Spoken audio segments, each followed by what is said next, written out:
There was a recent report that Golden State Warriors has a year to solve its conflict of interest in its ownership. Can you walk us through that situation and how you guys are handling it?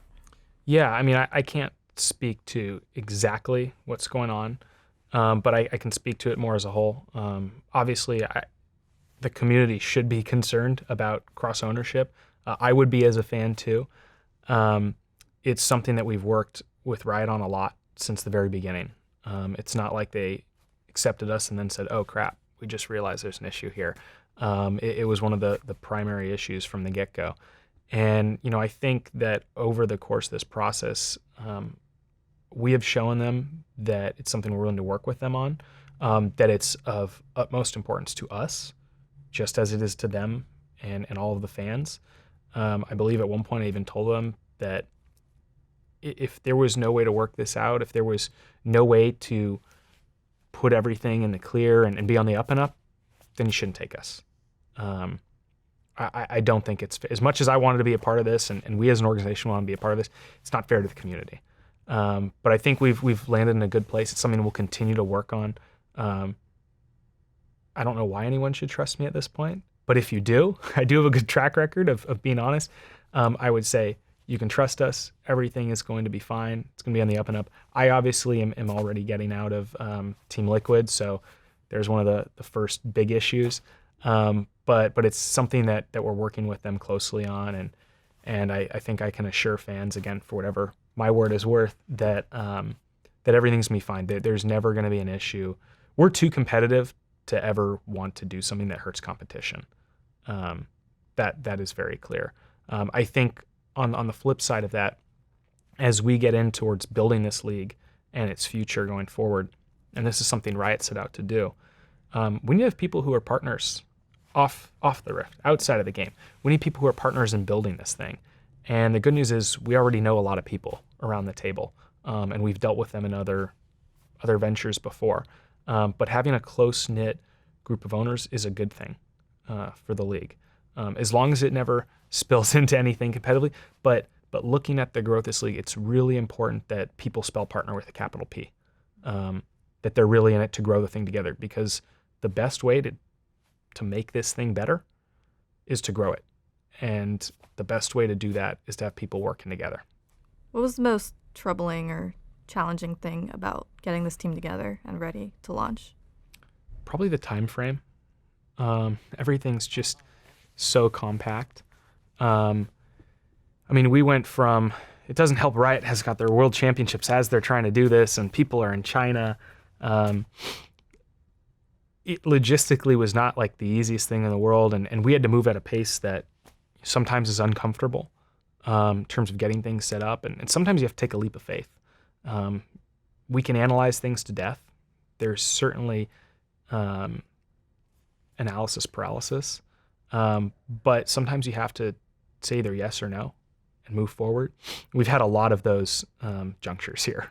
We've had a lot of opportunities where we kind of had to decide in real time: are we going to do this? Or are we going to do this? Are we going to have this be our logo or name, or is this going to be it?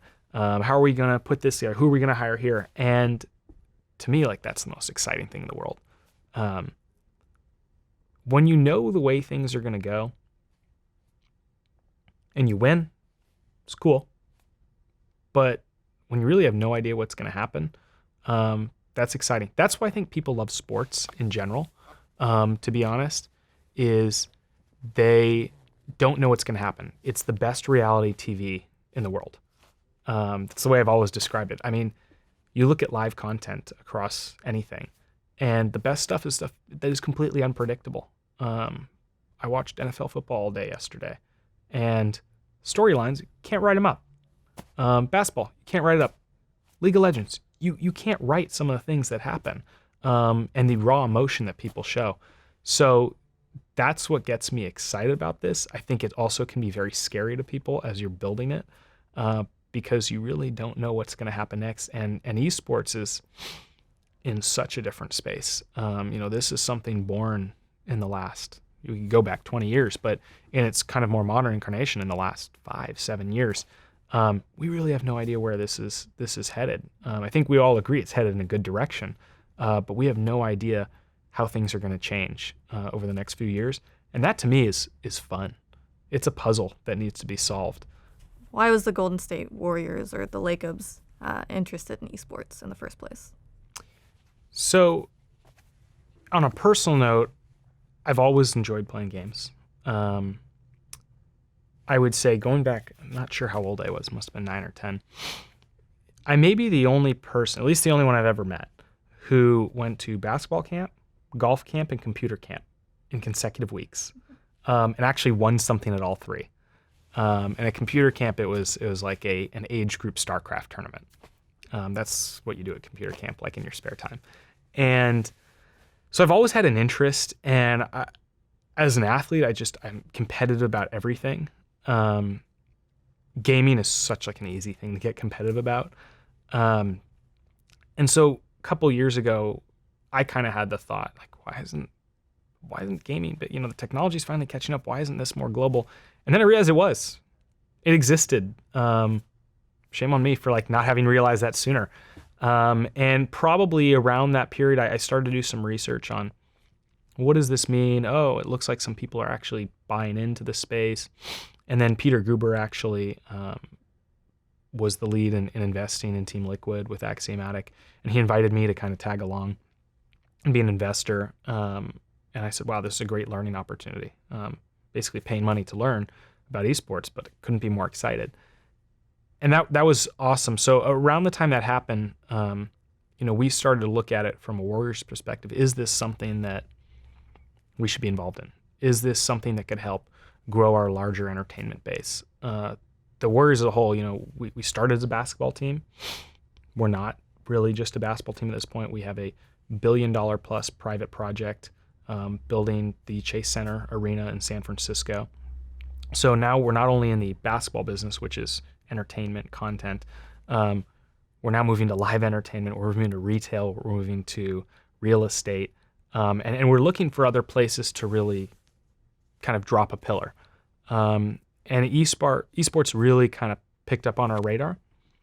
And we started to look at a lot of trends regarding what was kind of coming forward in the world. I talked to you earlier about live content, about the best reality show in the world. And I think anytime you have something that people have to watch, not that they want to watch, they need to watch it, you've got something incredibly valuable. And I saw that pretty quickly in esports, and specifically with League. I was invited to go to the World Championships in Staples Center last year and didn't know a lot about the infrastructure, met a lot of terrific people, and came away like just blown away at how much people cared, how into it they were, the whole competitive aspect, the infrastructure that was already built. And at that point, I kind of decided, I should bring this up to the Warriors. We should really take a much closer look as a whole.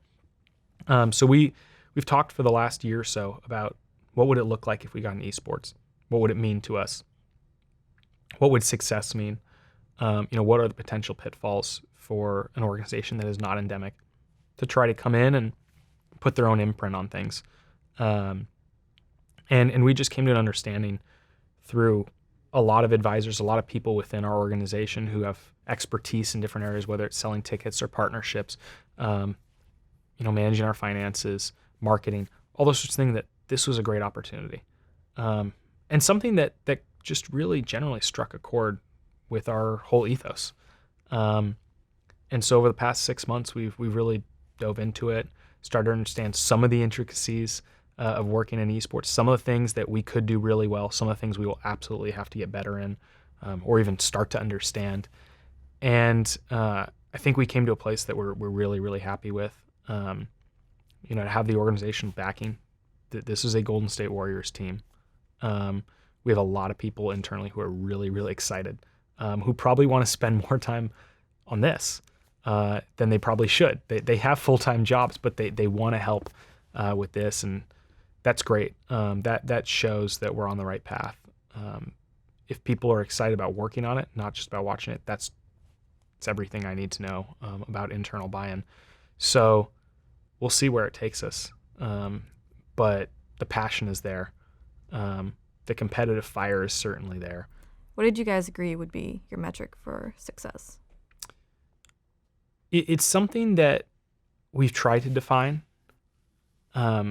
because defining success is always, it's your own definition. People on the outside can come up with a metric, but the reality is you need to define success yourself.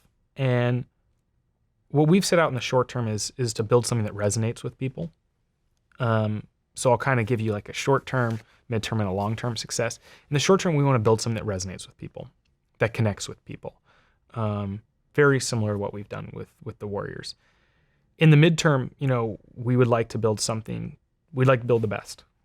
We want to sit on top of the mountain, kind of as king of the hill, and be able to have this incredible brand and this incredible following, win a ton of championships, that sort of thing. And I think in the long term, we want to help build part of something sustainable, with just great growth upside. We want to see esports fans and League of Legends fans and Golden Guardian fans around the world. We want to connect with everybody. And we want to see something that can really grow where, our players are hugely, hugely famous superstars, and are making lots of money and are able to contribute to society in other ways that they never probably dreamed of because of the attention that they're getting. So I think there's a few levels of success, and we'll have checkpoints along the way to understand if things are being rerouted or not. But it's really about, I think, at a fundamental level, building something that matters. And what matters is what people care about. For more league interviews and analysis, subscribe to our channel. You can also find stats, discussions, and more on our website and mobile app at blitzesports.com.